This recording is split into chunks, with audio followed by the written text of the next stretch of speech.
Magnetic material मध्ये भरपूर सारे टर्म्स आहेत आणि ते डोकं एकदम खातात सर, काहीच कळत नाही सर. ससेप्टिबिलिटी काय, इंटेन्सिटी ऑफ मॅग्नेटायझेशन काय सर, मॅग्नेटायझिंग फोर्स काय आहे, काही कळत नाही.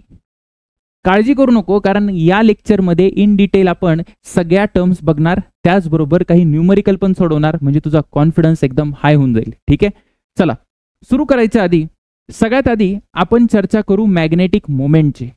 मॅग्नेटिक मोमेंट का, कारण एखाद्या मॅग्नेटिक सबस्टन्समध्ये, कुठल्याही सबस्टन्समध्ये मॅग्नेटिझम असतं तरी का बरं, त्यासाठी आपल्याला थोडंसं मॅग्नेटिक मोमेंटची आयडिया पाहिजे. बघा, तुम्हाला काही गोष्टी माहिती आहे. काय माहिती आहे सर, की इलेक्ट्रॉन जो आहे ना, इलेक्ट्रॉन जसं मी असं पकडलं तर इलेक्ट्रॉन सर न्यूक्लियसच्या अवतीभोवती असा गोल गोल फिरत असतो एका ॲटममध्ये, आणि एका ॲटममध्ये भरपूर सारे इलेक्ट्रॉन असतात. आता हा इलेक्ट्रॉन काय करतो, तर हा इलेक्ट्रॉन जर फिरत असेल तर करंट सुद्धा येणार, इलेक्ट्रॉनच्या विरुद्ध दिशेला करंटची डायरेक्शन असते. आता जर मी बघितलं की या करंटमुळे मॅग्नेटिक फील्ड कॅल्क्युलेट करता येते का, सर हा करंट कॅरिंग लूप आहे. जर तुम्ही असा राईट हँड थंब रूल लावला तर तुम्हाला दिसेल की मॅग्नेटिक फील्ड कशी आहे सर, या बाजूला आहे. म्हणजे माझ्याकडे या करंट कॅरिंग लूपमध्ये जी मॅग्नेटिक फील्ड आली बेटा ती कशी आली, या बाजूला आली सर. या मॅग्नेटिक फील्डला मी कसं दाखवू शकतो, तर मी एका बार मॅग्नेट सारखं दाखवू शकतो. आणि मॅग्नेटिक फील्ड कशी आहे सर, साऊथ ते नॉर्थ अशी मॅग्नेटिक फील्ड आहे.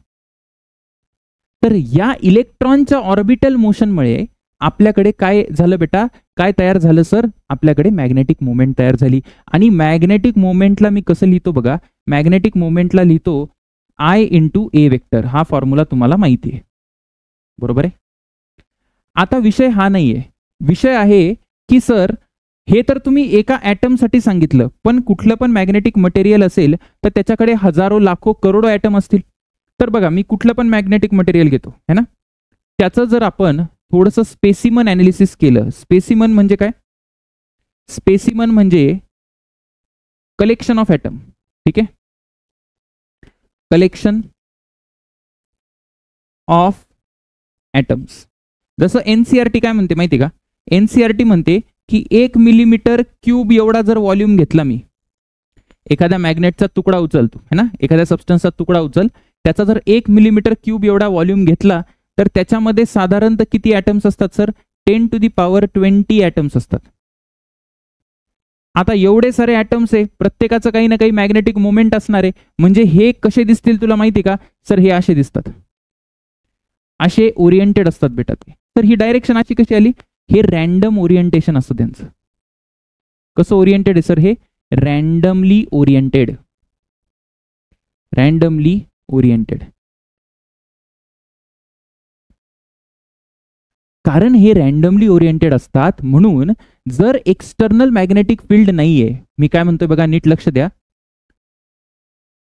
If external magnetic field is equal to 0, बाहेरून कोणी पण मॅग्नेटिक फील्ड लावलेली नाही. एखाद्या वर्गामध्ये भरपूर सारे विद्यार्थी आहेत आणि ते बडबड करतायत, त्यांना तुम्ही समजा इंडिव्हिज्युअल मॅग्नेटिक मोमेंट, आलं का लक्षात, असे रॅन्डमली ओरिएंटेड आहे. जेव्हा टीचर येतात, जेव्हा बाहेरून मॅग्नेटिक फील्ड येते ना, तेव्हा हे यांची डायरेक्शन चेंज करतात, आलं लक्षात. पण सध्या तर एक्सटर्नल फील्ड 0 असल्यामुळे रॅन्डमली ओरिएंटेड आहे, म्हणजे नेट मॅग्नेटिक मोमेंट किती आहे सर, नेट मॅग्नेटिक मोमेंट आहे सर 0. आपल्याला काय शिकायचं आहे आता पुढे, आपल्याला हे शिकायचंय की जर एक्सटर्नल फील्ड लावली ना सर तर काय होतं. एक्सटर्नल फील्ड लावल्यानंतर याच्या आतमध्ये मॅग्नेटायझेशन इंड्यूस होतं. मॅग्नेटायझेशन काय इंड्यूस झालं सर, कारण जर तुला माहिती असेल, काय माहिती आहे की साऊथ पोल आहे हा नॉर्थ पोल आहे, हा साऊथ पोल आहे हा नॉर्थ पोल आहे. कुठल्या पण बेटा, कुठल्या पण डायपोलच्या आयुष्यात एकच इच्छा असते, काय इच्छा असते, की त्याला अलॉंग द फील्ड काय करायचंय, अलॉंग द फील्ड त्याला राहायचंय, बरोबर आहे की नाही. बघा मी काय म्हणतो, मला असं म्हणायचंय की जर का कधी मी मॅग्नेटिक फील्ड लावली, ठीक आहे, आता बी एक्सटर्नल मॅग्नेटिक फील्ड लावली काहीतरी, तर काय होतं ना, हे जे विद्यार्थी जे बडबड करतायत ना, ते आता क्लासमध्ये लक्ष द्यायला लागतात, आणि जे सर सांगतात, हे सर आहेत बरं का, जे सर सांगतात ना ते विद्यार्थी ऐकतात, असं काहीतरी. म्हणजे आता जर तू बघायला गेलं तर हे सगळे अलाइन झालेले आहेत, अलाइन झालेले आहेत in the direction of field. किंवा मी यांना मॅग्नेटनी पण रिप्लेस करू शकतो. कसं सर, जर तुम्ही बघायला गेलं तर हे साऊथ आहे बेटा, हे नॉर्थ आहे, हे साऊथ आहे, हे नॉर्थ आहे, म्हणजे नेट जे आहे ते साऊथ टू नॉर्थ असं मॅग्नेट तयार होतं. याला आपण काय म्हणतो सर, या फिनॉमिनाला आपण म्हणतो, काय म्हणायचं याला, मॅग्नेटायझेशन. मॅग्नेटायझेशन. आता जरुरी नाहीये की मॅग्नेटायझेशन असंच होतं म्हणून. डायमॅग्नेटिक सबस्टन्स असतात, मी दुसऱ्या व्हिडिओमध्ये त्याला शिकवले डायमॅग्नेटिक सबस्टन्स काय असतात, तुम्ही प्लेलिस्टमध्ये चेक करू शकतात. तिथे मॅग्नेटायझेशन उलटं होतं. फक्त विषय काय, मला हे म्हणायचं होतं की आधी मॅग्नेटिक मोमेंट नेट 0 आहे सर, मॅग्नेटिक फील्ड आल्यानंतर हे सगळं झालं. आता आपण शिकू सगळ्यात पहिले इंटेन्सिटी ऑफ मॅग्नेटायझेशन. पहिला टर्म आलेला आहे आपल्याकडे, स्वागत करा पहिल्या टर्मचं. काय म्हणतो सर पहिला टर्म? इंटेन्सिटी बघा, it indicates degree to which material is magnetized. Degree to which material is magnetized when placed in a magnetic field. बाहेरून शिक्षक आल्यानंतर एखाद्या वर्गाच्या आतमध्ये किती मुलं जास्त डिसिप्लिन्ड होतात सर किंवा मॅडम आल्यानंतर, त्याला आपण म्हणतो इंटेन्सिटी ऑफ मॅग्नेटायझेशन. म्हणजे सुरुवातीला काय होतं, सुरुवातीला जसं मी तुम्हाला सांगितलं की हे असं रॅन्डमली ओरिएंटेड होते बेटा, सगळे बडबड करत होते, बरोबर आहे. पण जसं तुमचे सर किंवा मॅडम आले है ना, याचा अर्थ जसं मी एक्सटर्नल फील्ड लावली, एक्सटर्नल फील्डला मी नाव देतो बी नॉट. ठीक आहे, बी नॉट ही मॅग्नेटिक फील्ड आली, एक्सटर्नल फील्ड. तर हे झाल्यानंतर काय झालं सर, इथे सध्या एक्सटर्नल फील्ड किती आहे सर, 0 आहे. म्हणून मगाशी मी जर चर्चा केली तर एम नेट काय बेटा इथे 0 आहे. म्हणजे इथे जे नेट मॅग्नेटिक मोमेंट आहे तो आहे सर 0. तर आता हे काय झालं सर, हे आता अलाइन झाले, हे अलाइन झाले. बरं, काही विद्यार्थी असतील ते ऐकणार नाही, ठीक आहे, नको ऐकू देऊ. पण ओव्हरऑल जे आहे जर तुम्ही बघितलं तर याच्या आतमध्ये मॅग्नेटायझेशन आलेलं आहे, मॅग्नेटायझेशन आलं. इंटेन्सिटी ऑफ मॅग्नेटायझेशन म्हणजे किती क्लास सुधारलाय तुमचा. तर इंटेन्सिटी ऑफ मॅग्नेटायझेशनला कसं लिहायचं बघा, इंटेन्सिटी ऑफ मॅग्नेटायझेशनला आपण आय ने डिनोट करतो. I vector is equal to, इथे काय येईल सर, मॅग्नेटिक मोमेंट. हे मॅग्नेटिक मोमेंट आहे बेटा पर युनिट व्हॉल्यूम, हा व्हॉल्यूम आहे. ठीक आहे ना, इथे व्ही काय सर, हा व्ही काय, व्ही व्हॉल्यूम आहे. म्हणजे एखादं सबस्टन्स उचलायचं, त्याचा तुकडा कापायचा आणि त्याच्या आतमध्ये बघायचं की त्याची टोटल मॅग्नेटिक मोमेंट किती आहे. जसं 1 मीटरचा मी इथून तुकडा कापला, असा तुकडा कापला, तर टोटल मॅग्नेटिक मोमेंट बघेल है ना. सगळ्यांचं वेक्टर ऍडिशन करू, आता इथं 2 दाखवले, असे करोडो असतील, आणि त्याला व्हॉल्यूमने डिवाइड केलं तर मला कळेल, काय कळेल सर, मला हे कळेल की इंटेन्सिटी ऑफ मॅग्नेटायझेशन किती आहे किंवा किती चांगलं ते मटेरियल आहे. आलं लक्षात सर? Yes sir. दुसरी गोष्ट सर, याचा युनिट काय, युनिट बेटा याचं युनिट काय असेल बघा. मॅग्नेटिक मोमेंटचं काय युनिट असतं, मॅग्नेटिक मोमेंट म्हणजे असतो करंट इंटू एरिया है ना, करंट इंटू एरिया, आणि व्हॉल्यूम म्हणजे एरिया इंटू लेंथ असं म्हणू शकतो. मग याचं जे युनिट आहे ना बेटा, ते डायरेक्ट लक्षात ठेवतो, एरिया एरिया कॅन्सल होऊन जाईल, एम्पियर पर मीटर. ठीक आहे ना, एम्पियर पर मीटर. कळाला तुला पहिला टर्म? येस सर कळाला. Okay sir, okay. एक गोष्ट अजून मला सांगायची इथे, काय सांगायची की काय होतं ना, जेव्हा एक्सटर्नल फील्ड इथे आली ना बेटा, तेव्हा याच्या आतमध्ये ना एक इंटरनल फील्ड तयार होते. इंटरनल क्लासमध्ये जेव्हा टीचर आले ना, तेव्हा क्लासमध्ये डिसिप्लिन लागतं ना, त्या डिसिप्लिनमुळे याच्यात एक इंटरनल मॅग्नेटिक फील्ड तयार झाली. आणि सर त्याचं डायरेक्शन काय, तर हेच डायरेक्शन आहे, जसं मी तुम्हाला मगाशी सांगितलं, कारण डायपोल आता एका डायरेक्शनला झालेले आहेत. मग ती जी इंटरनल मॅग्नेटिक फील्ड आहे ना सर, इंटरनल मॅग्नेटिक फील्ड, त्याला किती लिहितात, त्याला लिहितात बेटा म्यू नॉट इंटू आय. हा फॉर्म्युला तुम्ही लक्षात ठेवा, इम्पॉर्टंट फॉर्म्युला, इम्पॉर्टंट आहे. म्यू नॉट इंटू आय, इथे म्यू नॉट काय, परमिटिव्हिटी ऑफ फ्री स्पेस आहे ना, परमिएबिलिटी ऑफ फ्री स्पेस आहे. ठीक आहे, आणि आय म्हणजे काय सर, आय म्हणजे intensity of magnetisation. Okay sir, okay, लक्षात ठेवा. इथपर्यंत आलं? ओके.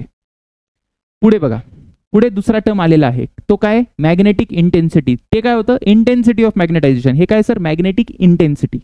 ठीक आहे, मॅग्नेटायझेशन शब्द देते, मॅग्नेटायझेशन म्हणजे किती झालंय है ना, आणि मॅग्नेटिक इंटेन्सिटी काय ते बघू आपण. It is degree or extent to which a magnetic field can magnetize the substance. एखादी मॅग्नेटिक फील्ड एखाद्या सबस्टन्सला किती मॅग्नेटाइज करू शकते स्वतःच्या जोरावर, बरं का, स्वतःच्या जोरावर. त्याला काय म्हणायचं, त्याला म्हणायचं सर मॅग्नेटिक इंटेन्सिटी. याचं उदाहरण देतो बघा, नीट लक्ष द्या. तुम्हाला सोलेनॉइड माहिती आहे का, सोलेनॉइड, सोलेनॉइड माहिती ना सर आम्हाला, काही विषय का, सोलेनॉइड माहिती बेटा तुला, शाबास. सोलेनॉइडच्या आतमध्ये मी आहे ना असा करंट फ्लो केला, करंट फ्लो केला सर. करंट फ्लो केल्यानंतर जर आय करंट असेल तर आता एक मॅग्नेटिक फील्ड तयार होणार आहे बघा, अशी मॅग्नेटिक फील्ड तयार होईल. जर असा बाहेर करंट येत असेल, बाहेर करंट येत असेल तर अशी मॅग्नेटिक फील्ड तयार होईल, बरोबर. त्या मॅग्नेटिक फील्डला मी म्हटलं बी नॉट. बी नॉट ही काय बेटा, ही आहे magnetic field, magnetic field in vacuum due to solenoid. ठीक आहे, मानलं. आता याचा फॉर्म्युला मी काय लिहितो? याचा फॉर्म्युला लिहितो sir B naught is equal to mu naught into N I. हे तुम्हाला माहिती आहे? ओके सर, माहिती आहे. आता नीट लक्ष द्या. या सोलेनॉइड मध्ये स्वतः किती ताकद आहे बघा. ही मॅग्नेटिक फील्ड आहे ना, त्यांनी प्रोड्यूस केली सोलेनॉइडनी करंटच्या जोरावर. ठीक आहे ना, करंट आणि त्याच्या जॉमेट्रिकल प्रॉपर्टीच्या जोरावर है ना. आणि याच्या आतमध्ये जर मी मॅग्नेट ठेवला ना तर तो मॅग्नेटाइज होईल. तो मॅग्नेटाइज होईल आणि त्याच्यामध्ये काय येईल सर? त्याच्यामध्ये इंटरनल मॅग्नेटिक फील्ड येईल. त्याचा फॉर्म्युला असेल म्यू नॉट इंटू आय. बरोबर. पण मला सांग, हा जो बी नॉट आहे बेटा, हा बी नॉट आहे, याच्यामध्ये 3 टर्म्स आहे बघ, म्यू नॉट एन आय. तर एक टर्म जी आहे, काय करायचं माहिती आहे का? B naught divided by mu naught केलं मी. ठीक आहे, इज इक्वल टू किती आलं सर? N I. याच टर्मला आपण नाव देतो, काय नाव देतो सर? एच. एच म्हणजे काय? एच म्हणजे मॅग्नेटिक इंटेन्सिटी, किंवा याला असं पण म्हणतात, अजून एक टर्म याला काय सर सांगतो मी, मॅग्नेटायझिंग फोर्स. Magnetising force. हा का बरं सर म्यू नॉटने का डिवाइड केलं? कारण मला हे बघायचं आहे की एकट्या सोलेनॉइड मध्ये किती ताकद आहे, किती दम आहे, त्याच्यात किती दम आहे. हा किती दम आहे sir? N I. Mu naught नाही. म्यू नॉट तर ते मीडियम मिळालं, ते फ्री स्पेसची प्रॉपर्टी भेटत है ना, परमिएबिलिटी ऑफ फ्री स्पेस. मला फक्त एवढं बघायचं होतं की हा किती मॅग्नेटिक फील्ड देऊ शकतो एखाद्या मॅग्नेटला, किती देऊ शकतो. एक्सटर्नल मॅग्नेटिक फील्ड जी आपण लावू ना आता, तर ती किती देऊ शकतो? तर सर हा इतके देऊ शकतो. आलं लक्षात? Okay sir. हे जे आहे बेटा, हे कशावर डिपेंड करतं? Depends on geometry. जॉमेट्रीवर डिपेंड करतं. आणि कशावर डिपेंड करतं? करंट इन मटेरियल किंवा इन सोलेनॉइड. ठीक आहे. मग सोलेनॉइडच्या ऐवजी टोरॉइड असू शकतो, कोणी असू शकतं, काही असू शकतं, त्याचा काही विषय नाही. दुसरा, याचं युनिट काय?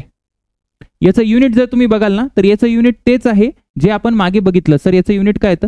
याचं युनिट येतं बेटा, याचं युनिट येतं एम्पियर पर मीटर. याचं लोड घेऊ नको, युनिट सेम आहे. युनिटच्या मागे जाऊ नको. तुला बघायचं असेल तर तू बघू शकतो. कसं सर? बी नॉटला काय करतो? Mu naught, B naught upon mu naught आहे ना, तर हे काय बेटा? N I. एन आय जर तू बघायला गेलं तर एम्पियर पर मीटर येऊन जाईल. खाली लेंथ येते है ना. आता जर थोडं तुम्हाला आता कन्सेप्च्युअल क्लॅरिटी द्यायची वेळ आलेली आहे. आता तुम्ही नीट लक्ष द्या. जर मी आता एका सोलेनॉइड मध्ये, हाच सोलेनॉइड आहे बरं का, हाच सोलेनॉइड आहे सर, आणि त्याचा करंट परत असा आहे. ठीक आहे, करंट आय.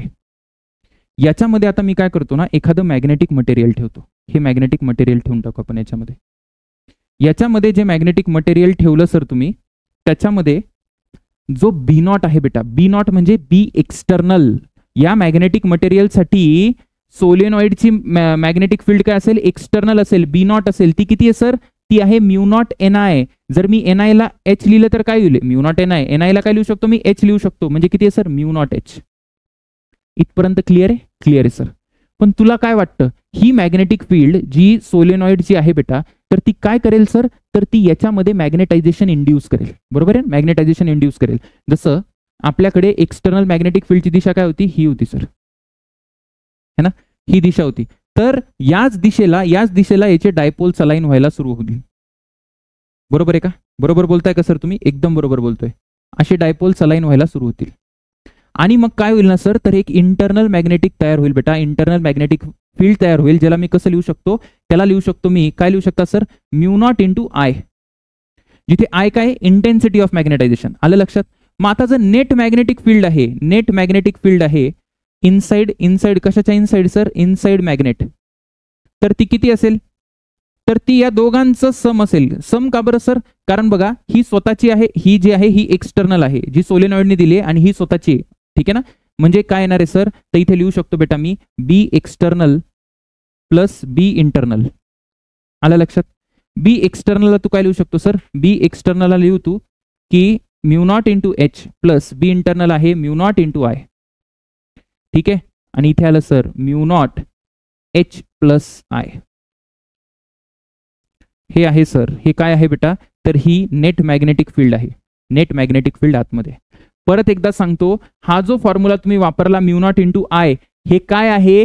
तर हे सोलेनॉइडमुळे म्हणजे एक्सटर्नल मॅग्नेटिक फील्डमुळे जेव्हा इंडक्शन होतं, इंडक्शन म्हणजे याच्या आतमध्ये जेव्हा विद्यार्थ्यांना डिसिप्लिन मिळतं, त्यांचे मॅग्नेटिक मोमेंट्स अलाइन करतात, त्यामुळे येणारी मॅग्नेटिक फील्ड किती आहे, तर ती ही आहे. आणि सर हे म्यू नॉट इंटू एच काय, म्यू नॉट इंटू एच ही बाहेरून जी मॅग्नेटिक फील्ड सोलेनॉइडने दिली ना त्याची व्हॅल्यू आहे. आणि सर हा एच काय, एच म्हणजे सोलेनॉइडच्या आतमध्ये किती ताकद आहे ही फील्ड द्यायची. आणि तो मीडियमवर डिपेंड नाही करत, डिपेंड्स ऑन जॉमेट्री आणि करंट इन द सोलेनॉइड है ना, आणि not on medium, not on medium. इथपर्यंत कळालं का? कळालं सर. पुढे जाताना त्याच्यानंतर मॅग्नेटिक ससेप्टिबिलिटी काय असते. मॅग्नेटिक ससेप्टिबिलिटी बघा, it is a property of a substance. सबस्टन्सची प्रॉपर्टी आहे which shows how easily a substance can be magnetized. एखादं सबस्टन्स बघा, फेरोमॅग्नेटिक सबस्टन्स आपण पुढे शिकू, जसं आयरन, कोबाल्ट, निकेल आहे, हे खूप चांगल्या पद्धतीने मॅग्नेटाइज होतात बरं का. पण काही सबस्टन्स असतात ते तेवढे मॅग्नेटाइज होत नाही चांगले. जसं शिक्षक क्लासमध्ये आले, सगळ्या विद्यार्थ्यांचं डिसिप्लिन सेम असणार आहे का? बिलकुल नाही. काही टॉपरचे विद्यार्थी असतात, टॉपर विद्यार्थी असतात, तर ते भरपूर त्यांचं डिसिप्लिन चांगलं असतं, बरोबर आहे ना. ते फेरोमॅग्नेटिक कॅटेगरीचे येतात. काही असतात ज्यांना अभ्यासाचं काही घेणं देणं नाही, तर ते इकडे तिकडे लक्ष देत बसतील है ना. म्हणजे मॅग्नेटिक ससेप्टिबिलिटी किंवा याला एक्सने डिनोट करतो. बघा तुम्हाला आतापर्यंत एक कळालं का की नेट मॅग्नेटिक फील्डसाठी सर तुम्ही काय लिहिलेलं, मी लिहिलेलं बेटा आत्ताच लिहिलं होतं तुझ्या समोर, काय लिहिलेलं, म्यू नॉट, काय लिहिलं, mu naught H plus I, H plus I बरं का. आता अजून एक सांगतो मी तुम्हाला, काय की मॅग्नेटिक ससेप्टिबिलिटीला कसं डिफाईन करतो आपण, असं डिफाईन करतो, ठीक आहे ना. तो एक्स नाही आहे, हा झीटा आहे बेटा, हा थोडासा वेगळा सिम्बॉल आहे झीटा, याला झीटा म्हणतात, ठीक आहे ना. तुम्ही एक्स म्हणा, झीटा म्हणा, काही नीटला फरक पडणार नाही तेवढा. हा रेशो आहे, कोणाकोणाचा रेशो आहे sir, output upon input. Output म्हणजे काय, मला आउटपुट कोण सांगेल, आउटपुट म्हणजे किती मॅग्नेटाइज झालं हे कोण सांगेल, इंटेन्सिटी ऑफ मॅग्नेटायझेशन. आणि मला इनपुट किती दिलं, मी स्वतःच्या जोरावर किती इनपुट दिलं ते मला कोण सांगेल, ते सांगेल सर मॅग्नेटिक फील्ड इंटेन्सिटी, किंवा आपण काय बघितलं त्यालाच म्हणतो आपण मॅग्नेटायझिंग फोर्स, बरोबर आहे ना. मॅग्नेटिक इंटेन्सिटी आणि मॅग्नेटायझिंग फोर्स, आलं लक्षात. या दोघांचा रेशो जेवढा जास्त असेल, कमी एच, खूपच कमी एफर्ट्स मी टाकून जर एखादा वर्ग खूप चांगला झाला तर तो वर्ग खूप काय बेटा चांगला आहे, खूप डिसिप्लिन झाला तर तो वर्ग चांगला आहे, आलं का लक्षात तुला. याचा अर्थ मी इथे काय लिहू शकतो सर, तुम्ही आयला लिहा, काय लिहा, आयला लिहू शकतो बेटा मी झीटा इंटू एच, आलं लक्षात. Okay sir, okay. आता बघा मी नेट मॅग्नेटिक फील्ड लिहितो, नेट मॅग्नेटिक फील्डला आता लिहितो, net magnetic field is equal to mu नॉटला म्यू नॉट राहू दे, एचला एच राहू दे, आयला काय लिहू शकता तुम्ही सर, आयला लिहा तुम्ही झीटा इंटू एच, झालं. एच बाहेर काढ बेटा, तर बी नेट आला, नेट मॅग्नेटिक फील्ड जी आहे एखाद्या मटेरियलच्या आतमध्ये, त्याला लिहितो म्यू नॉट 1 प्लस झीटा, ठीक आहे, आणि एच कॉमन येईल. इथपर्यंत काही प्रॉब्लेम, नो प्रॉब्लेम सर, कळालं तुम्हाला. आता ऐका, जेवढी जास्त ससेप्टिबिलिटी असेल, जेवढी जास्त ससेप्टिबिलिटी असेल, जेवढी जास्त ससेप्टिबिलिटी तेवढं मॅग्नेट काय असेल बेटा, मॅग्नेट स्ट्रॉंग मॅग्नेट म्हणतो मी त्याला. स्ट्रॉंग मॅग्नेट का बरं, कारण ते खूप आरामात मॅग्नेटाइज होऊ शकतं, स्ट्रॉंग मॅग्नेट, ठीक आहे. ज्याचा झीटा जो आहे तो ग्रेटर दॅन 0 असेल बरं का, ग्रेटर दॅन 0 म्हणजे हा जर पॉझिटिव्ह असेल तर नेट मॅग्नेटिक फील्ड आहे, तू किती दिली होती, तू म्यू नॉट इंटू एच दिली होती की नाही, अरे तू म्यू नॉट इंटू एच दिली होती. आणि जर हा ग्रेटर दॅन 0 आहे याचा अर्थ मॅग्नेटिक फील्ड आतमध्ये वाढलेली आहे. जर हा झीटा ग्रेटर दॅन 0 आहे बेटा, तर याचा अर्थ होतो बी एक्सटर्नल किंवा बी नेट जो आहे ना, बी नेट जो आहे तर तो हा कोणापेक्षा मोठा पाहिजे सर, तर तो बी एक्सटर्नल पेक्षा मोठा पाहिजे बरं का. आणि हे कुठले सबस्टन्स आहे, हे दोन सबस्टन्स मध्ये आपण कॅटेगराइज करतो, फेरो आणि पॅरामॅग्नेटिक. याच्यावर मी व्हिडिओ बनवलाय, याच्यावर व्हिडिओ बनवलाय, तुम्ही बघून घ्याल. आणि सर जर हा झीटा जो आहे ना, हा झीटा जर लेस दॅन 0 असेल, झीटा जर लेस दॅन 0 असेल तर तुमची नेट मॅग्नेटिक फील्ड जी आहे ना, नेट मॅग्नेटिक फील्ड ही लेस दॅन एक्सटर्नल फील्ड असते. लेस दॅन 0चा अर्थ काय, लेस दॅन 0चा अर्थ असा आहे की ते जे डायपोल्स आहे ना बेटा, ते विरुद्ध दिशेला टर्न होतात. म्हणजे काही विद्यार्थी असतात ते अभ्यास करत असतात आणि टीचर आले की त्यांना काय होतं काय माहिती, मग अजून बडबड करायला लागतात, काही जोक्स असतील काही असेल अजून बडबड करायला लागतात. म्हणजे हा झीटा लेस दॅन 0 म्हणजे नेट मॅग्नेटिक फील्ड, अजून वातावरण बिघडलेलं आहे सर. आणि हे कुठले सबस्टन्स असतात, हे डायमॅग्नेटिक सबस्टन्स असतात, ठीक आहे. अजून एक गोष्ट, हे काय सर, हा जो झीटा आहे याचा काय युनिट डायमेन्शन काही आहे का बेटा, this is a dimensionless quantity, dimensionless. कळालं का तुला? Dimensionless quantity. कारण या दोघांचा रेशो घेशील ना तर याचा आणि याचा युनिट सेमच आहे. एकदम व्यवस्थित डोकं हळूहळू व्हिडिओ शांतपणे बघा, तुम्हाला सगळं कळेल. ठीक आहे ना? ओके सर, कळालं. तर आता हे एक्सप्रेशन लक्षात ठेवा, कारण हेच पुढे घेऊन जायचं आपल्याला. त्याच्यानंतर magnetic flux density. Magnetic flux density म्हणजे काही नाही, मॅग्नेटिक फ्लक्स डेन्सिटी म्हणजे नेट मॅग्नेटिक फील्ड जी आपण लिहिली ना बेटा, नेट मॅग्नेटिक फील्ड, ती काय असते sir? Internal plus external. Internal plus external. Okay sir, okay. आता number of magnetic field lines, याला काय? नेट मॅग्नेटिक फील्ड म्हणजे आतमधली magnetic field, total magnetic field, number of magnetic field lines crossing per unit area normally through a magnetic substance. याला आपण काय म्हणतो? Magnetic flux density. याला कशाने डिनोट करतात सर? तर याला बी ने डिनोट करतात. बी किंवा बी नेट दोन्ही चालतं, बी और बी नेट. ठीक आहे, ओके सर. एका याच्यात तुला समजणार नाही, थोडंसं तुला प्रॅक्टिस करावं लागेल, स्वतः लिहावं लागेल बेटा. आलं का लक्षात? ओके. परमियाबिलिटी काय असतं सर? परमियाबिलिटी आणि ससेप्टिबिलिटी मध्ये काय नातं आहे बघा. परमियाबिलिटी काय दाखवतं? परमियाबिलिटी तुला माहिती, परमियाबिलिटी कशाने डिनोट करतो आपण? म्यू ने डिनोट करतो, असं है ना, असा म्यू ने डिनोट करतो आपण. आणि त्याच्यामध्ये, अरे म्यू नेट बोल ना बाबा, हा, त्याच्यामध्ये आणि याच्यामध्ये काय, तर जेवढं जास्त परमियाबिलिटी असेल तेवढं आरामात आपण मॅग्नेटाइज करू शकू. बरोबर आहे. आपल्याकडे आता एक फॉर्म्युला होता. काय फॉर्म्युला होता? Net magnetic field is equal to काय होतं sir? Net magnetic field is equal to mu naught 1 plus zeta, ठीक आहे, इंटू एच. आलं लक्षात? Okay sir. आता हा जो फॅक्टर आहे बघा, मी आता गोल करतो याला, हे जे आहे ना बेटा, हे जे आहे ना सर, यालाच आपण म्हणतो परमियाबिलिटी. हे काय सर? परमियाबिलिटी. काय स्पेलिंग बाबा याचं? परमियाबिलिटी. आलं का लक्षात? अरे आलं का लक्षात? Yes sir. आता कसं लिहितो बघ तू, नीट लक्ष दे, मी कसं लिहितो आता. सर तुम्ही लिहू शकता net magnetic field is equal to mu into H. लिहू शकतो का मी? हो सर. याला परमियाबिलिटी लिहिलं म्हणजे एच ला अजून एकदा डिफाईन केलं मी. काय डिफाईन केलं सर? बी नेट अपॉन म्यू. हे सुद्धा एच ची डेफिनेशन आहे. ही सुद्धा कोणाची डेफिनेशन आहे सर? ही एच ची डेफिनेशन आहे. एच म्हणजे काय होतं सर? एच म्हणजे होता मॅग्नेटायझिंग फोर्स, ठीक आहे ना, किंवा मॅग्नेटिक फील्ड इंटेन्सिटी, जे काही आपण त्याला म्हणतो. हा स्वतःच्या दमावर आपण किती मॅग्नेटिक फील्ड आहे, सपोज एखाद्या मॅग्नेटमध्ये एखाद्या मॅग्नेटिक मटेरियलमध्ये तुला फील्ड देऊन ठेवली बेटा, टोटल मॅग्नेटिक फील्ड आहे ना ती देऊन ठेवली, नेट मॅग्नेटिक फील्ड किती दिली सर? ती दिली सपोज तुला 100 टेस्ला, आणि याचा म्यू माहिती तुला, म्यू आहे 5.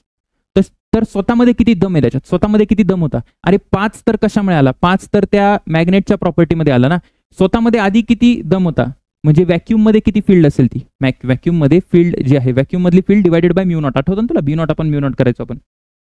तर 100/5 किती येईल ते? टेस्ला. किती टेस्ला? 20 टेस्ला. आलं का लक्षात तुला? मी एक्झाम्पल दिलं, ठीक आहे ना, याचं एक्झाम्पल दिलं, असंच रॅन्डम एक्झाम्पल दिलं तुम्हाला समजावं म्हणून. तर हा एच हा कधी आहे बेटा? तर हा एखाद्या मॅग्नेटमध्ये, आपण मॅग्नेटमध्ये ठेवला, तर हा जर व्हॅक्यूम मध्ये ठेवला असतं, आपण जर मगाशी सोलेनॉइड बघितला, तिथे आतमध्ये मॅग्नेट नव्हता, तर इथे फक्त H is equal to B net upon, म्हणजे बी नेट काय होऊन जाईल? बी नॉट होऊन जाईल. बी नॉट होऊन जाईल तिथे, आणि डिवायडेड बाय म्यू नॉट येतो, है ना. हे इन मीडियम आहे, ठीक आहे. मीडियम मध्ये असल्यावर सर व्हॅक्यूम मध्ये काय येईल? व्हॅक्यूम मध्ये असेल H is equal to B naught upon mu naught. हे व्हॅक्यूम साठी. काही प्रॉब्लेम आहे का? Okay, no problem. आलं लक्षात सर? लक्षात आलं. आता अजून एक गोष्ट. काय गोष्ट सर? की हे जे आपण लिहिलं, हे परमियाबिलिटी वगैरे हे जे लिहिलं, तर एक रिलेटिव्ह परमियाबिलिटी असते. याला आपण काय म्हणतो sir? Relative permeability. Relative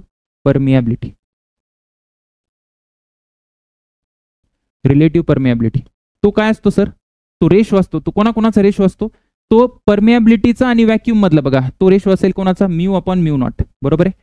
mu upon mu not जर तू केलं ना, तर तुला येईल बेटा 1 प्लस झीटा. आता तुला इथून डायरेक्ट दिसेल की ज्याचा झीटा जास्त, ज्याची ससेप्टिबिलिटी जास्त, त्याची रिलेटिव्ह परमियाबिलिटी जास्त, है ना. पॅरामॅग्नेटिक साठी रिलेटिव्ह परमियाबिलिटी ही लेस दॅन 1 असते. का बरं लेस दॅन 1 असते सर? कारण झीटा जो आहे तो लेस दॅन 0 असतो. आलं लक्षात? ओके सर, लक्षात आलेलं आहे. चला पुढे जाऊ. आता हे सगळे मी तुम्हाला रिव्हिजन करायला, आपण जे जे शिकलो ना ते पटकन एकदा रिवाइज करून टाकू एकदम सोप्या पद्धतीने. सगळ्यात पहिले आपण काय बघितलं, सगळ्यात पहिले इंटेन्सिटी ऑफ मॅग्नेटायझेशन. याचा अर्थ शिक्षक वर्गात आल्यानंतर मुलं किती डिसिप्लिन्ड असतात त्याला कसं कॅल्क्युलेट करतात सर, मॅग्नेटिक मोमेंट पर युनिट व्हॉल्यूम. बरोबर आहे, याचा युनिट काय बेटा, एम्पियर पर मीटर. आणि याच्यामुळे वर्गात किती डिसिप्लिन आले किंवा इंटरनल मॅग्नेटिक फील्ड किती आहे ती कशी कॅल्क्युलेट करतो सर आपण, mu naught into I. Mu naught into I, आलं लक्षात. Okay sir. त्याच्यानंतर आपण बघितलं एच ला काय नाव दिलं होतं सर, मॅग्नेटायझिंग फोर्स. ठीक आहे ना, मॅग्नेटायझिंग फोर्स नाव दिलं होतं किंवा मॅग्नेटिक इंटेन्सिटी आपण त्याला म्हणतो. आणि सर हा काय असतो तर B naught upon mu naught. B naught upon mu naught कधी, व्हॅक्यूम मध्ये, आणि बी अपॉन म्यू कधी, जेव्हा मीडियम मध्ये असेल तेव्हा. एक्सटर्नल मॅग्नेटिक फील्ड किंवा व्हॅक्यूम मधली मॅग्नेटिक फील्ड त्याच्यामध्ये स्वतःमध्ये किती दम आहे, स्वतःमध्ये किती दम आहे, एक्सटर्नल मध्ये स्वतःमध्ये किती दम आहे, याला मॅग्नेटाइज करायला हा किती फील्ड देऊ शकतो. मग याला काय करायचं, म्यू नॉटने डिवाइड करायचं. हे कशावर डिपेंड करतं, फक्त जॉमेट्रिकल जे पॅरामीटर्स आहेत त्याच्यावर आणि करंटवर डिपेंड करतं. सर एक्सटर्नल फील्ड आली म्यू नॉट इंटू एच नी. त्यानंतर झीटा बघितला. झीटा म्हणजे काय बेटा, ससेप्टिबिलिटी आपण याला म्हणतो. ससेप्टिबिलिटीचा अर्थ काय होतो, ते हे दाखवतं की किती मॅग्नेटाइज झालं एखादं मटेरियल, किती मॅग्नेटाइज झालंय. म्हणजे इंटेन्सिटी म्हणजे output divided by input. Input काय होतं सर, मॅग्नेटायझिंग फोर्स. हा झीटा आहे, हा डायमेन्शनलेस असतो. त्याच्यानंतर मग मी तुम्हाला हे शिकवलं की नेट मॅग्नेटिक फील्ड कसं लिहितात, इंटरनल प्लस एक्सटर्नल. आणि हा नेटवाला फॉर्म्युला जो आहे इथे आपण लिहितो mu naught zeta plus 1 into H. याला mu naught into zeta plus 1 ला आपण काय म्हणतो बेटा, याला काय म्हणतो, परमियाबिलिटी म्हणतो. परमियाबिलिटी म्हणतो. आणि जी रिलेटिव्ह परमियाबिलिटी असते, रिलेटिव्ह परमियाबिलिटीला काय लिहू शकतो मी सर, 1 प्लस झीटा लिहू शकतो. पटकन आपण न्यूमरिकल्स करून टाकू याचे. काय न्यूमरिकल्स आहे सर, पहिलं न्यूमरिकल बघा. If a susceptibility of a material is 99, म्हणजे मला काय दिले, मला झीटाची व्हॅल्यू दिलेली आहे 99. Then the magnetic permeability is, magnetic permeability म्हणजे मला म्यू विचारले, थोडंसं नीट लक्ष देत जा. रिलेटिव्ह विचारलं असतं तर म्यू आर. ठीक आहे ना. तर मग मॅग्नेटिक परमियाबिलिटीचा फॉर्म्युला काय असतो, मॅग्नेटिक परमियाबिलिटी असते sir mu naught into 1 plus zeta.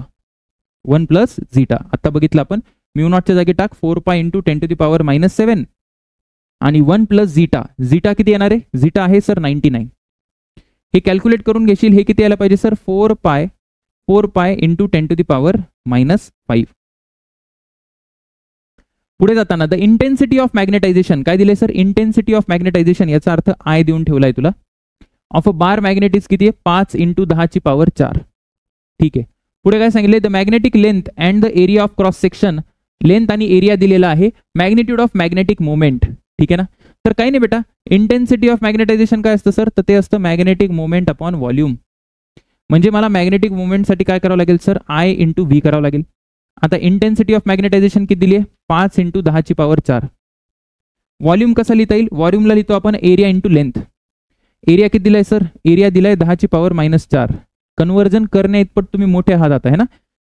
10⁻⁻⁴ का बरं, ते सेंटीमीटर मध्ये म्हणून.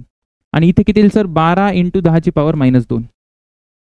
आलं का लक्षात. याला कॅल्क्युलेट करा. याला कॅल्क्युलेट केल्यानंतर तुमचा आन्सर यायला पाहिजे ए 0.6. आलं लक्षात. Okay sir. पुढचा प्रश्न बघा. A paramagnetic substance of susceptibility, काय ससेप्टिबिलिटी दिली याची, 3 into 10⁻⁴ is placed in a magnetic field. Magnetising field, फील्डची व्हॅल्यू दिलेली आपल्याला है ना, मॅग्नेटायझिंग फील्डची व्हॅल्यू दिली म्हणजे एच ची व्हॅल्यू दिली आहे. ठीक आहे. Then intensity of magnetisation is, तर सोपं आहे बेटा, intensity of magnetization divided by magnetizing field किंवा मॅग्नेटिक फोर्स ज्याला आपण जे काही म्हणतो, इज इक्वल टू काय असतं sir, is equal to zeta असतो. बरोबर. मग आता काही नाही करायचं, तुला काय विचारले, त्यांनी विचारलं intensity of magnetisation is equal to zeta. झीटाची व्हॅल्यू किती आहे, झीटाची व्हॅल्यू दिली त्यांनी 3 इंटू 10⁻⁴ इंटू 4 इंटू 10⁻⁻⁴. हे किती येणार आहे सर, हे 12 इंटू 10⁻⁸. आलं लक्षात. Okay sir. आणि युनिट काय असेल याचं, एम्पियर पर मीटर. हे वारंवार तुम्ही थोडं व्हिडिओ बघा किंवा याला नोट्स काढा, प्रॉपर नोट्स काढा बेटा, आणि स्वतः लिहून काढा. मी किती समजवलं ना तरी तुला येणार नाही, परत विसरतो. हाच व्हिडिओ जर मी अजून 1 महिन्यानंतर बनवला ना तर मी पण विसरून जाईल, खरंच विसरून जाईल. प्रामाणिकपणे सांगतोय तुम्हाला ती रेग्युलर प्रॅक्टिस करावं लागेल, थोडं लिहून पाठ करावं लागेल त्याला, म्हणजे होऊन जाईल. जास्त अवघड नाहीये. अँड आयरन रॉड, हा बघा हा एक चांगला प्रश्न आहे. And iron rod of volume दिलाय, रिलेटिव्ह परमिएबिलिटी दिली आहे, is placed inside long solenoid wound on a, त्याचे number of turns per unit length दिले, करंट दिलाय, आणि काय विचारलंय, मॅग्नेटिक मोमेंट विचारलंय. मॅग्नेटिक मोमेंटचा फॉर्म्युला काय माझ्याकडे सर, आत्ता आपण फॉर्म्युला लिहिला होता, काय असतो, मॅग्नेटिक मोमेंटला मी लिहू शकतो इंटेन्सिटी ऑफ मॅग्नेटायझेशन. हा आय बरं का, मोठा आहे म्हणजे intensity of magnetisation into volume. पण प्रश्न असा आहे की इंटेन्सिटी ऑफ मॅग्नेटायझेशन कुठून काढू? तर ती तुम्ही काढू शकता. कशी काढायची?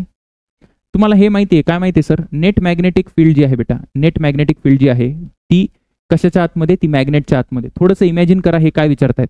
हे म्हणतायत की एक सोलेनॉइड आहे, सोलेनॉइड मधून काहीतरी करंट चाललाय है ना, काहीतरी करंट चाललाय आणि त्याच्या आतमध्ये जे आहे ना, त्याच्या आतमध्ये एक मॅग्नेट आहे.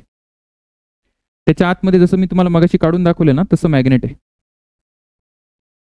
या मॅग्नेटचा त्यांनी मॅग्नेटिक मोमेंट विचारलाय. म्हणजे आपल्याला या मॅग्नेटच्या आतमध्ये किती नेट मॅग्नेटिक फील्ड ती काढता येईल. त्याचा फॉर्म्युला काय सर? त्याचा फॉर्म्युला असतो इंटरनल प्लस एक्सटर्नल. आता बघितलं ना आपण, तर त्याचा फॉर्म्युला आहे सर म्यू नॉट त्याच्यानंतर एच प्लस आय. मला आय काढायचा प्रयत्न करतोय मी, मला व्हॉल्यूम तसाही दिलेला आहे, माझा आन्सर येऊन जाईल. पण आता बघा थोडंसं नीट लक्ष द्या. नेट मॅग्नेटिक फील्ड कशी लिहितो आपण? थोडंसं नीट लक्ष द्या. Mu naught into mu R है ना, एन आय. हे कसं आलं? सोलेनॉइडच्या आतमध्ये जो फॉर्म्युला असतो तो किती असतो सर? म्यू एन आय असतो. पण नेट मॅग्नेटिक फील्ड आहे, तर नेट मॅग्नेटिक फील्डला मला mu naught into mu R पण करावं लागेल. का सर? कारण ही मॅग्नेटची स्वतःची पण एक रिलेटिव्ह परमेबिलिटी आहे, बरोबर आहे ना. त्याच्यामुळे ही नेट मॅग्नेटिक फील्ड आली. इज इक्वल टू येईल म्यू नॉट आणि एच काय असतो सोलेनॉइडसाठी? मगाशीच सांगितलं तुम्हाला, एन आय असतो प्लस आय. ठीक आहे. नंतर म्यू नॉट कॅन्सल झाला. इथून काय आलं बेटा? इथून जर तुम्ही बघायला गेलं तर येईल म्यू आर मायनस 1 ठीक आहे into N I is equal to आलं आय. आलं लक्षात? व्हॅल्यू एकदम शेवटी टाकू आपण.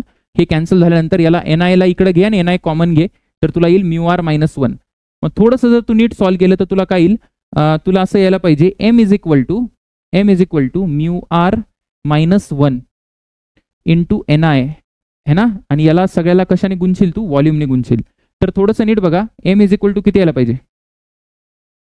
तर एम इज इक्वल टू येतं sir, M is equal to जर आपण नीट कॅल्क्युलेट केलं ना तर काय येईल? म्यू आर दिलाय का? 1000 आहे ना, 1000 minus 1 into N I. N काय? Number of turns per unit length. तर 5/10⁻² करशील. ठीक आहे, कारण सेंटीमीटर आहे. आय करंट दिलाय का? 0.5 आणि व्हॉल्यूम दिलाय का? मला व्हॉल्यूम दिला असेल बघ कुठेतरी. व्हॉल्यूम कुठे? तिथे 10⁻⁻⁴. 10⁻⁻⁴. हे जर तुम्ही कॅल्क्युलेट केलं तर तुमचं अप्रॉक्सिमेटली आन्सर यायला पाहिजे. किती यायला पाहिजे सर? ते यायला पाहिजे बेटा 25 एम्पियर मीटर स्क्वेअर. ठीक आहे ना, 25 काय येईल सर? Ampere metre square. अशा पद्धतीने आपण न्यूमरिकल आणि थेरी याची डिस्कस केलेली आहे. Important terms in magnetic material. तुला काही डाऊट असेल, काही शंका असेल, ठीक आहे, काही फीडबॅक कमेंट असेल तर बेटा बिंदास कमेंटमध्ये लिह.